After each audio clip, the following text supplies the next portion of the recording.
అదే RTV app వార్తల్ని క్షణాల్లో చదివే అవకాశం ఉంటుంది. ఒక న్యూస్ పేపర్, ఒక టెలివిజన్ ఛానల్ మీ చేతుల్లో ఎప్పుడూ ఉంటాయి. విజయవాడలో వరదలు వచ్చాయి, విజయవాడ అంతా మునిగిపోయింది.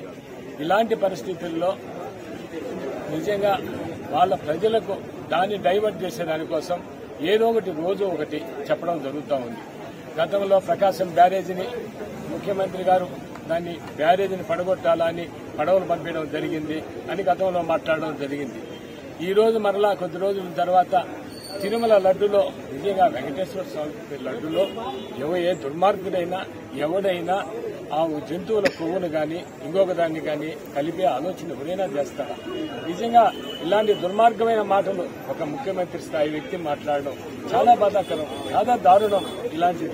అలాంటిది మరలా ప్రజానికం అంతా కూడా తెలుసుకున్నప్పుడు ఇది పూటకం అబద్దం అని తెలిసినప్పుడు దాన్ని డైవర్ట్ చేసేదానికోసం జగన్మోహన్ రెడ్డి గారు తిరుమల వస్తూ ఉంటే నిజంగా ఆయన అడ్డుకుంటాం. నిజంగా ఒక రాష్ట్ర మాజీ ముఖ్యమంత్రులు, ఒక పార్టీ అధ్యక్షులు ఆయన తిరుమలకు వస్తూ ఉంటే ఆయన్ను స్వాగతం పలకాల్సిన బాధ్యత పార్టీ శ్రేణులపై శాసనసభ్యులుగా మా అందరికీ కూడా ఉంది. అలాంటిది శాసనసభ్యులను కూడా అడ్డుకోవడం చాలా దుర్మార్గమైన చర్య. ఇది చాలా దుర్మార్గమైన చర్య. నిజంగా మాజీ ముఖ్యమంత్రి దేవుని దర్శించుకోవాలంటే డిక్లరేషన్ అవసరమా? గతంలో రాజశేఖర రెడ్డి గారు దర్శించుకోలేదా? జగన్మోహన్ రెడ్డి గారు దర్శించుకోలేదా? నిజంగా ఏ మతం వారైనా కూడా వెంకటేశ్వర స్వామిని దర్శించుకోవచ్చు.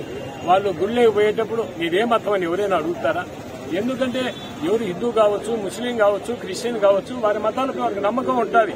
కానీ ఇంకొక మతాన్ని కూడా గౌరవించడం మన సంప్రదాయం, భారతదేశ సంప్రదాయం ఇది. ఇంకొక మతాన్ని కూడా గౌరవించడం అలాంటిది నిజంగా డిక్లరేషన్ కావాలనడం, నిజంగా వాళ్ళు జగన్మోహన్ రెడ్డి గారు అడ్డుకోవాలా, జగన్మోహన్ రెడ్డి గారు అనే ఒక ఆలోచనతో ఇవన్నీ కూడా చేయడం చాలా దుర్మార్గమైన చర్య. వెంకటేశ్వర స్వామి నాకు కూడా ఒక వెంకటేశ్వర స్వామి భక్తుడుగా నాకు కూడా చాలా బాధ కలిగించింది.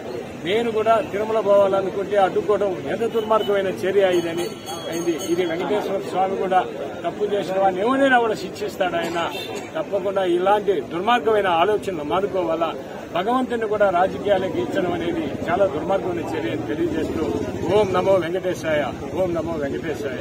మరిన్ని వీడియోస్ కోసం ఛానల్ ని సబ్స్క్రైబ్ చేయండి. లేటెస్ట్ అప్డేట్స్ కోసం వాట్సాప్ ఛానల్ ని ఫాలో చేయండి. అండ్ లింక్ డిస్క్రిప్షన్ లో ఉంది.